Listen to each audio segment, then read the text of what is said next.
Hello,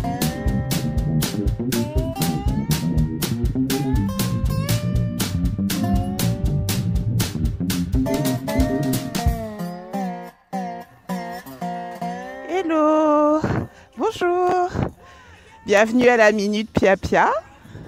Alors comme vous voyez, il neige et j'ai des lunettes qui s'adaptent à la lumière environnante. Alors vous avez vu comme c'est sombre, hein, je vais vous montrer mes trucs. Donc vous voyez que la lumière, il y en a là avec la neige, tant mieux. Je vais un petit peu me dégager. Le sujet d'aujourd'hui va être très simple.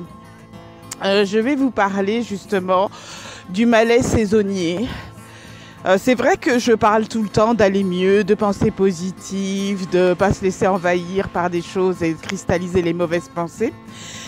Mais il arrive que quelquefois on ne puisse pas le faire. Il arrive que quelquefois on ne se sent pas bien et on se laisse envahir par ce qui ne va pas bien. Et on n'a pas envie d'avoir quelqu'un qui va nous dire « Allez, pense positif, secoue-toi, etc. » Cette réflexion vient suite à une conversation que j'ai eue avec une amie à laquelle j'ai dit en gros qu'elle se plaignait trop. Et ça m'a quand même tourné dans la tête. Parce que même si c'était vrai, qu'effectivement elle revenait beaucoup vers les choses qui l'avaient fait souffrir, même quand on transformait l'énergie suite à la conversation, elle revenait sur un autre sujet qui la fâchait, finalement ça arrive. Finalement, quelquefois on a le droit de dire « j'en ai ras-le-bol » et quelquefois on a le droit de dire « ça me fait chier, telle personne me fait chier, telle situation m'énerve ». Simplement, peut-être qu'il faut trouver les bonnes personnes avec qui en parler, les bonnes circonstances et au bout d'un moment se laisser aller à peut-être le petit espoir que les choses iront mieux. Alors en quelques minutes, assez rapidement, je vais vous raconter mon histoire.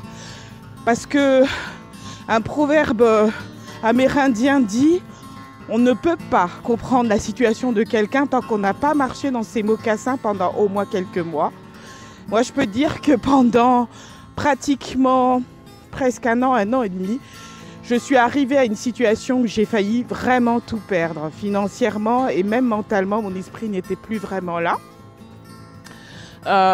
Je suis une comédienne, comme vous le savez, une actrice. Jusqu'à présent, je me débrouillais assez bien pour pouvoir vivre relativement bien de mon métier. Puis quand je ne pouvais pas, je faisais des petits trucs à côté, ça ne me dérangeait pas. Et j'avais toujours l'occasion de retourner sur mes tournages, faire mes castings, etc. Et puis mon père a été tué et les choses ont basculé dans ma vie. J'ai, comme on dit, perdu un petit peu la boussole. Et quand j'arrivais sur les castings, en fait, j'étais plus qu'une coquille vide. Et quand je parlais aux gens, c'était la même chose. J'avais l'impression d'être encore en vie, mais en fait, je n'étais plus là. Mon esprit avait déserté. Et peu de temps après, l'argent a fini par déserter aussi mon porte-monnaie. Ce sont des choses qui arrivent.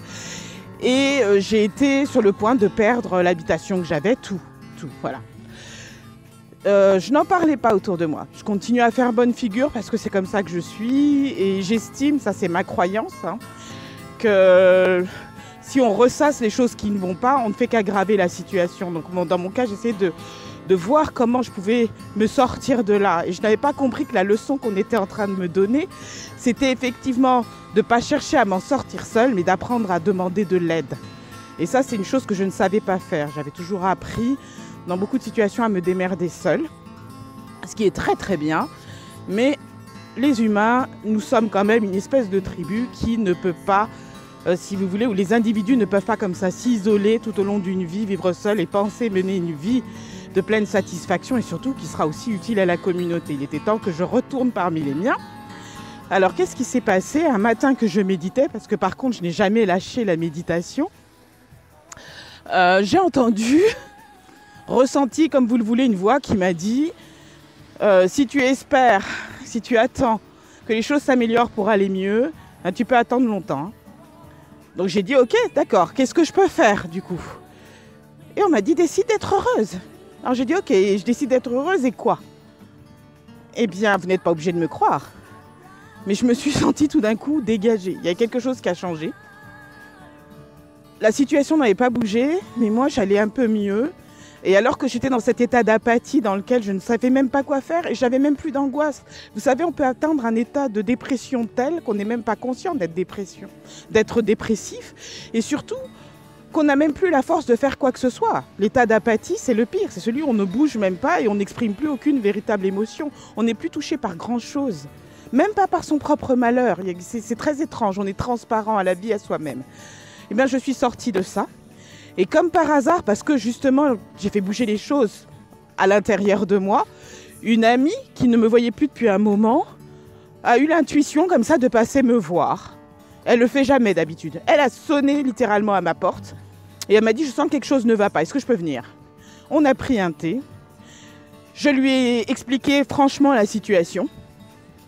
Et elle a décidé de venir tous les jours après le travail, 10 minutes. On méditait ensemble et on papotait. Quelquefois, les 10 minutes s'éternisaient, mais c'était un minimum de 10 minutes. Petit à petit, à deux, nous avons pu remonter l'énergie. J'ai pu sortir totalement de mon apathie. Elle m'a invitée à prendre contact avec une assistante sociale et je suis tombée sur une perle merveilleuse qui, alors que je n'avais même pas 50 centimes d'euros pour pouvoir même prendre le bus, qui est même à 2 euros, on va dire, a accepté de venir tout de suite. Elle est venue à mon domicile. Elle a fait les dossiers en urgence. Je ne vais pas rentrer dans l'ordre, je ne vais pas vous dire toutes les démarches qui ont été faites, mais les choses ont été assez rapides pour moi. Et puis je me suis retrouvée... bonjour. Je me suis retrouvée ensuite à la mairie. Même chose pour régler les problèmes que j'avais. Et je n'ai fait que rencontrer des groupes de personnes superbes. Et quand j'ai eu des problèmes ou des blocages, d'autres personnes sont arrivées pour débloquer la situation.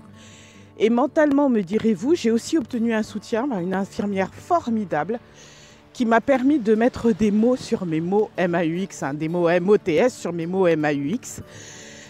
Et très vite, l'envie de bouger, de faire quelque chose pour ma vie est revenue.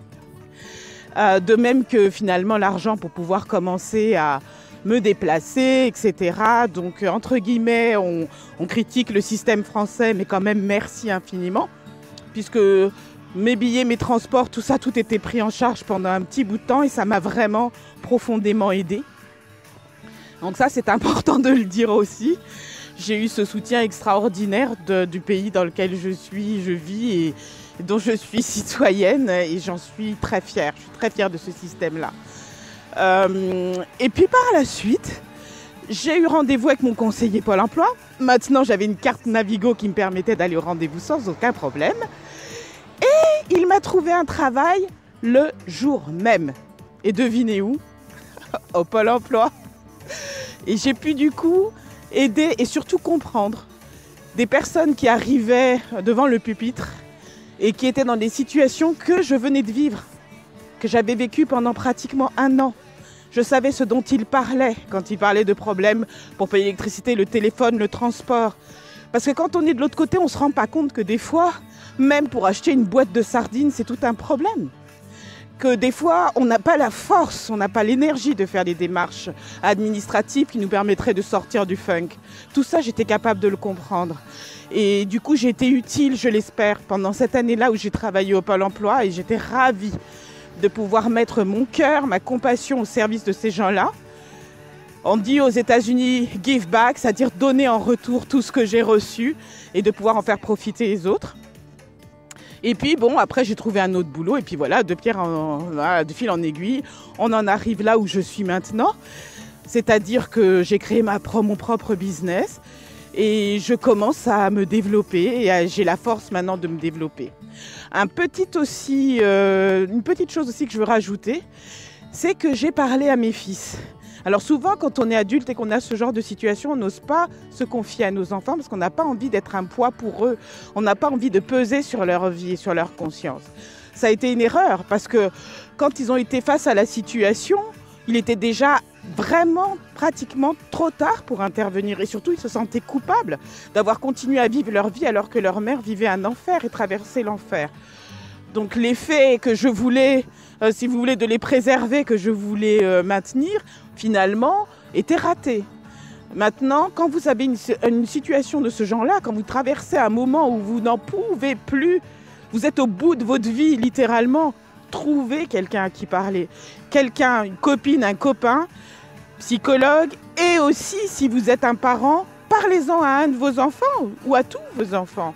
Parlez-en. C'est ce que j'ai appris, il faut sortir de ça. Et aussi, Déculpabilisez-vous. Vous avez le droit de vous sentir mal. Vous avez le droit des fois d'en avoir ras-le-bol.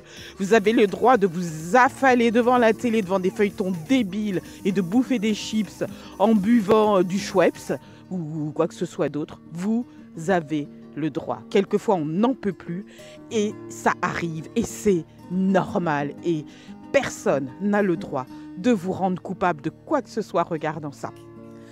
Maintenant, je vais quand même vous donner un petit truc. Vous vous souvenez que je suis la reine des petits trucs? Quand vous vous trouvez dans une situation pareille, c'est ce que j'ai fait aussi. Vous marquez une pause et vous vous demandez toujours « Qu'est-ce que je veux ?» Quand on est dans un état d'apathie, quelquefois, on ne sait même pas ce qu'on veut. Eh bien, on va dire « Je ne sais pas ». Eh bien, dites-vous « Je ne sais pas ce que je veux ». Et c'est bien. Et respirez. Vous allez voir, vous allez lever un poids de vous-même, le poids de la culpabilité, le poids de tout cet inconscient collectif qui nous accuse de ne rien vouloir, d'être des poids pour la société, etc. Petit à petit, ça va se lifter. Qu'est-ce que je veux? Je ne sais pas. Et c'est bien. Et l'énergie reviendra. Ça, je peux vous le promettre. Voilà, c'est ma Minute Pia-Pia pour aujourd'hui. Une dernière petite nouvelle, je vais lancer des consultations privées pour justement aider les gens qui ont des petits soucis ou qui ont besoin d'en parler et qui ont besoin de petits trucs, mais petits trucs magiques pour en sortir. Je lance ça dans quelques temps, hein. Je laisse passer le printemps, le temps de mûrir bien tout ça et d'avoir une énergie extrêmement puissante et positive à transmettre comme ça aux gens. Je le faisais gratuitement pour mes amis avant, pour les aider, les écouter, etc.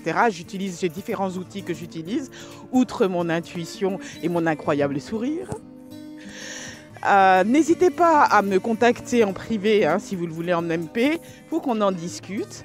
Je vous dirai comment on procède et vous verrez, ça ne peut être que bénéfique. Et pour vous, et pour moi, parce que ça me fait plaisir de faire plaisir aux gens. Si on fait avancer les gens sur cette planète, on fait avancer la planète. Est-ce que c'est pas magnifique ça? Bon voilà, je vous dis à bientôt. Je vous dis au revoir, je vous souhaite le meilleur. One love.